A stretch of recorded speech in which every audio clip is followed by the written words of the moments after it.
One of the things that I've been making the point of consistently over the last few weeks and months, and I hope to make an even larger point of in the future, is simply that all humans are corrupt. All humans are imperfect. All humans fall short of perfection, and that no single human is worthy of trust for any global system. If we were to look at the world and say this person is worthy of being trusted over 80% of all the information of the human race, I think I think we would just laugh at that. Or if we were to say that this group of 8 individuals should be in charge of half of the world's food supply, managing half the world's food supply, I think we would inherently in our gut realize that doesn't make sense. And I believe the future will look back at now and the history up to now as that similar level of absurdity. That right now, of all the money in the world, the US dollar being the reserve currency, we have a very small group of people managing the price of money, managing the value of that money, managing the scarcity of that money, managing the interest rates of that money, the liquidity, managing all the components of money. We have a very small group of people managing that. And in the same way, we look back to, say, the Catholic Church manipulating scripture and information around the world. And we now look back and laugh at how could they have ever underestimated the printing press, decentralizing information. That's obviously better. Why is that better? Because no matter how righteous we want to say the Catholic Church is, no matter how pure or how whatever, ultimately, at the end of the day, it's run by humans. Every informational system, every system in the world is run by humans. And no matter how much we like those people, no matter how well they speak, no matter how wealthy they are, no matter how educated they are, at the end of the day, they're humans. And if you give humans that are corrupt and have a corrupt nature that degree of power, it's inevitable that that power is misused, misallocated, and increasing inefficiency.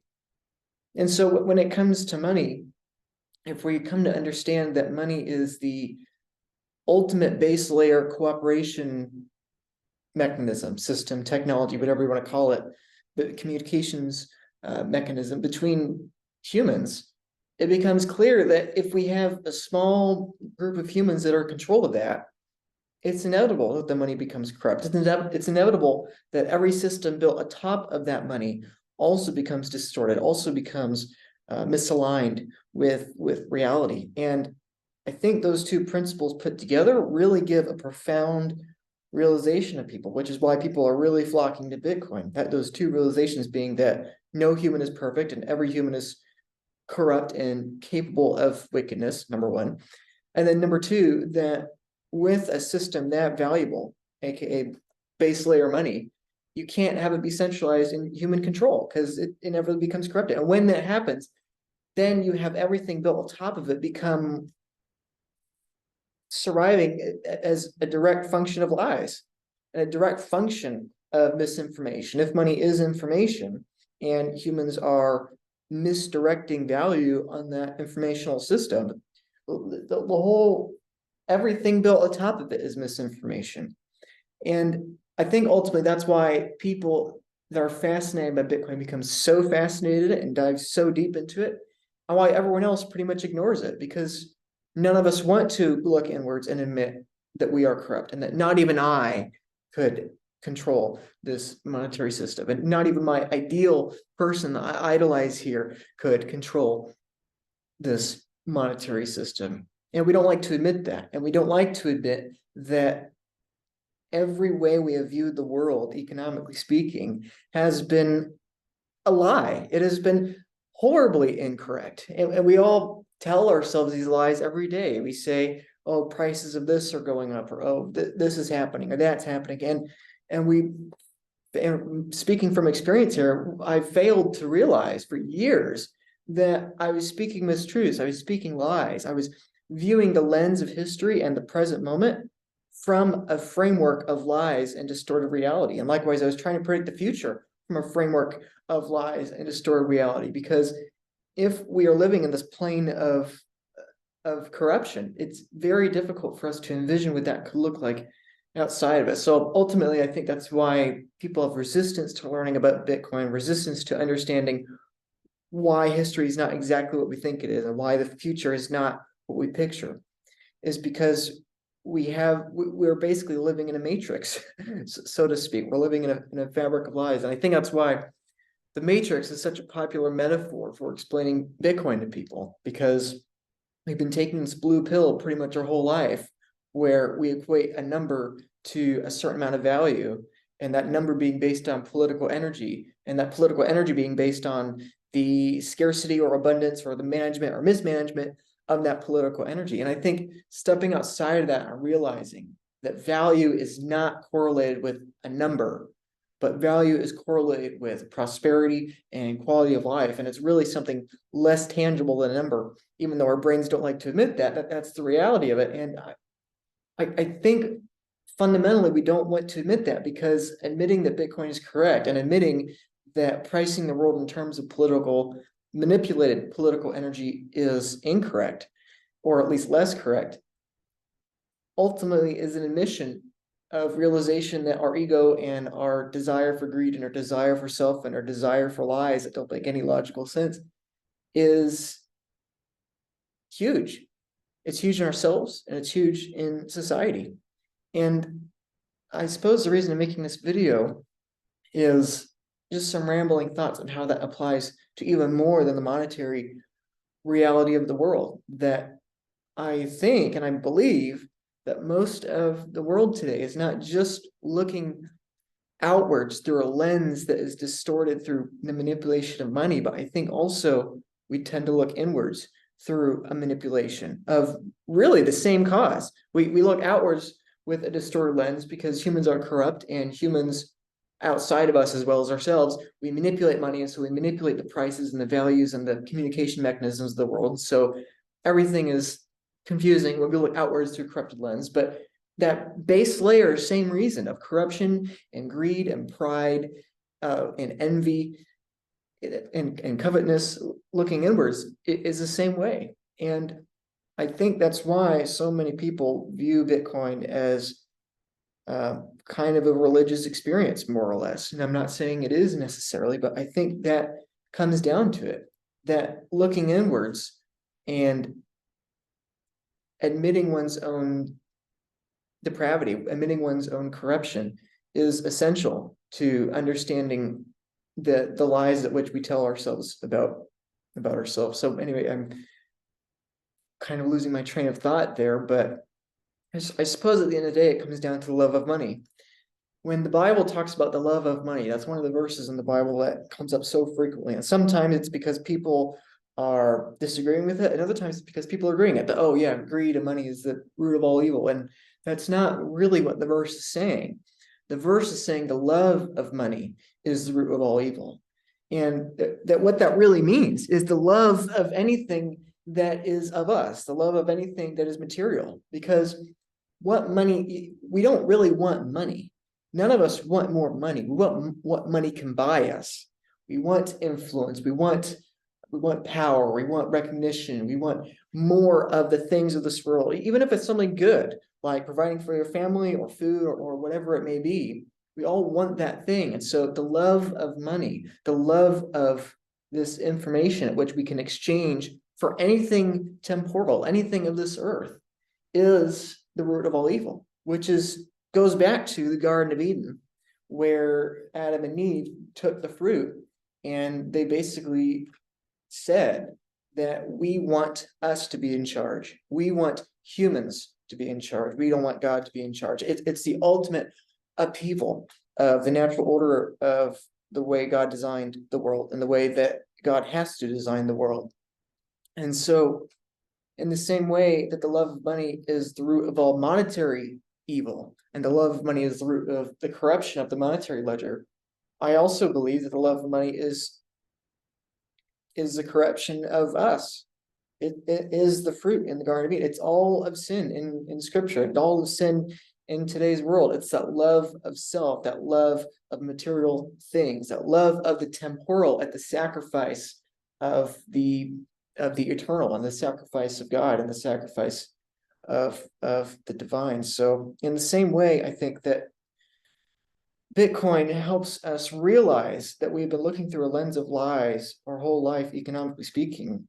Ultimately, that's what Jesus is. Jesus is the truth and a signal, or he is the truth and he is a signal in a noisy world that we have been looking inwards through a distorted lens of our own lies and distortions and misunderstanding. I mean, even again, back to Adam and Eve, you know, when Adam and Eve in Genesis have their first conversation with God after they've sinned, they're coming from two different frameworks, and Adam and Eve's framework is clearly clearly distorted and clearly untrue. You know, they put on these clothes and hide themselves in their nakedness because their frame of viewing the world has suddenly become corrupt. And so where am I going with all this? Well, I think in the same way that Bitcoin helps us see the lies of society and seeing that truth of having a informational system without corruption helps us appreciate and realize the corruption in the rest of the world. I think it's the same thing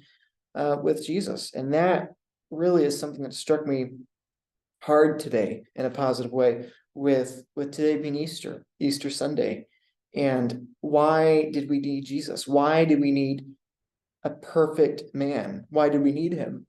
And it's because since all humans are corrupt, and since all humans fall short of the glory of God, and that's what sin means, to miss the mark. Since none of us reached that mark, there is no sacrifice on the face of the earth worthy of paying our debts. Because we have fallen short of perfection, there is inherently nothing humans can do or humans can make that can offset and pay for our debts, pay for our sin. And that's what Jesus is. Jesus is the Lamb of God. He is the perfect sacrifice. And that's why he is the only one that could offer us salvation, because he is the perfect sacrifice.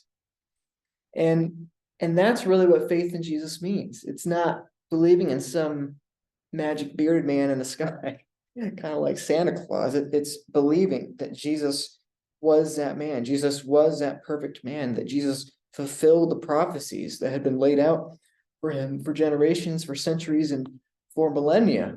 And the beautiful thing is how well documented that is. The probability of Jesus fulfilling all of the prophecies he was given is so astronomically low. It's remarkable, and it's so well documented. The original New Testament scriptures, especially when compared to other historical documents of Plato or Aristotle or Alexander the Great or Homer's works or whatever other historical document in antiquity you want to refer to. The Bible is so well documented, and Jesus fulfilled every single one of his prophecies given. And just by believing that he was the perfect man, and by believing that he fulfilled the law that no human could fulfill, because we're all imperfect. Just by believing in that, we gain access to that righteousness. We gain access to that perfection. We gain access to God as it was originally intended. And I'm not saying Bitcoin has any divine qualities to it necessarily, but what I think is beautiful about that, and I think is one of the reasons why so many people that fall down the Bitcoin rabbit hole eventually fall down the rabbit hole of the Bible and of the New Testament and of the gospel, is because ultimately it's a very similar idea, that we view the world through our own corruption, our own distortion, our own lens of manipulation. And being faced with undeniable truth and an undeniable reality that Jesus existed, or in Bitcoin's case, undeniable reality that it continues to survive, we are forced to recognize that this whole time we have been viewing everything wrong. And so, I don't know, I'm more or less just rambling on here, but all that to say is this is, I suppose, more of a celebratory video, that I'm extremely grateful that Bitcoin exists. I'm extremely grateful it's survived this long. It's already defeated the Chinese Communist Party. It's already defeated the Taliban. It's already defeated Vladimir Putin. It's already defeated every attack against it.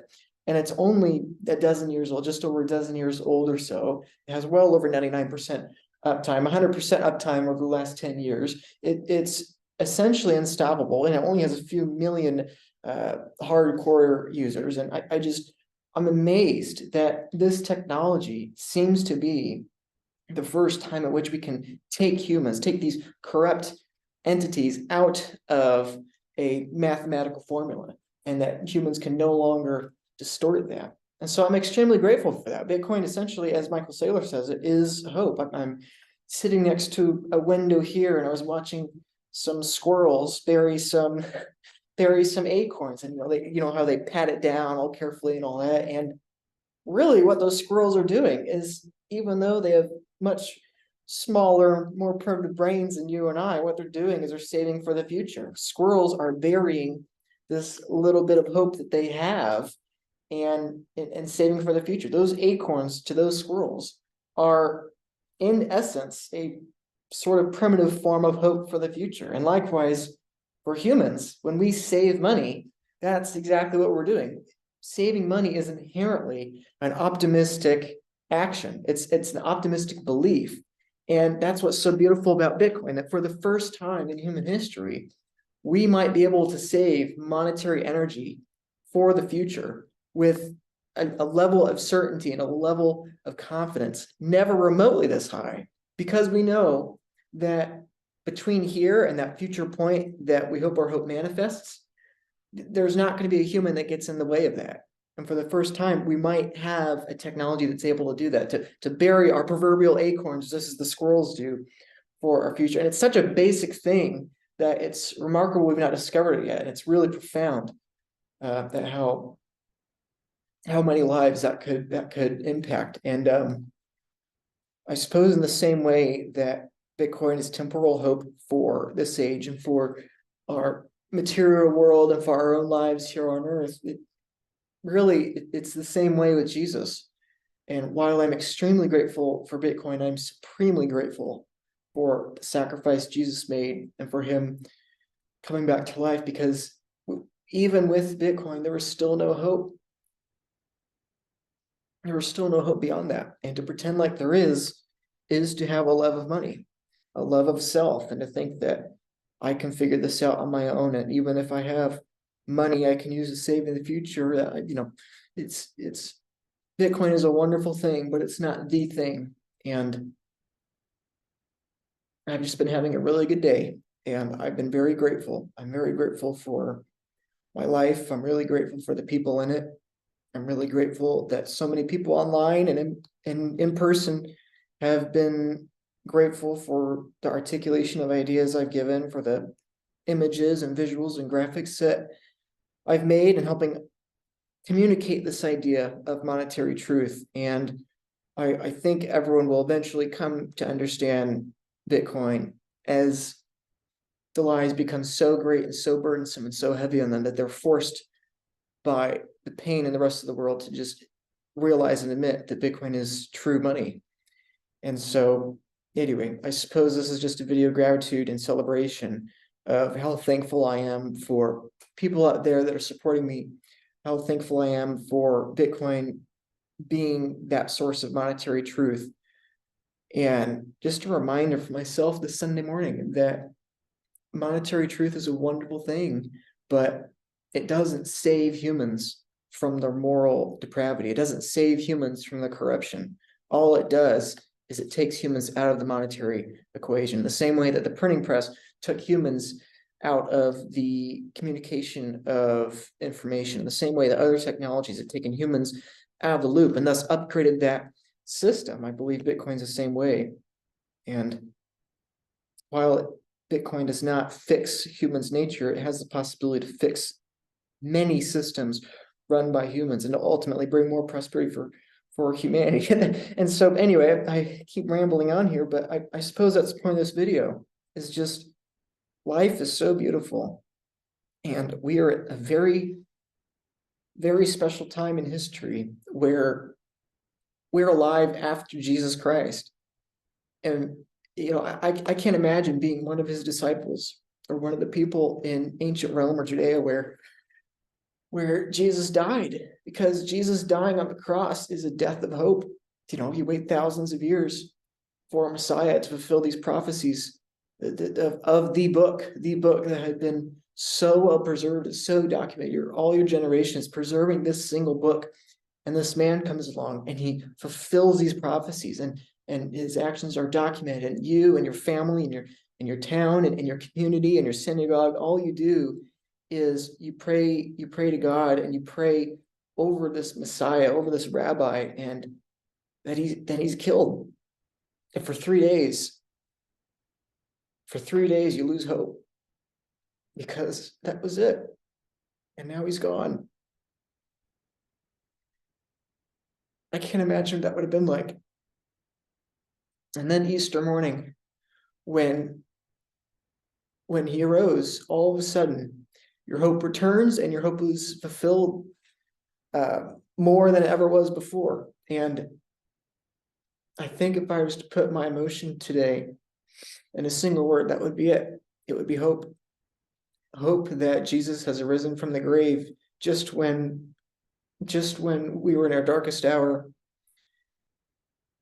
So, from squirrels bearing their acorns on this beautiful sunny day, to Bitcoin having another block every 10 minutes or so, and to Jesus rising from the grave, I'm just so overwhelmed with hope. And I hope that that wasn't intentional. I hope that in this world of increasing noise and increasing corruption and increasing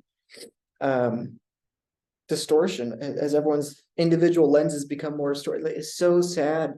And I hope that both myself and people watching this, enjoying my content and enjoying what I'm doing, we can just be beacons of hope, of monetary hope, of eternal hope, supernatural hope, and temporal hope, and just be, I made my point. So yeah, I really wish the best for everyone, and I'm really excited for everything that's coming down the road. I'm excited for the Thank God for Bitcoin conference. I'm so honored I'll be speaking there. I'm excited. I'm going to be speaking in Boston soon. I'm so excited for that. And it is just so refreshing to be speaking at places and meeting people that their entire worldview is just based on hope. And the rest of the world doesn't have that. They don't have Jesus. Those that aren't Christians, they don't have Jesus. They don't have that eternal hope and that eternal security. And those that don't have Bitcoin, they don't have that monetary hope, because humans eventually will just confiscate whatever they have. So I hope this has been of use to you. I hope this has been of value to you. So thank you.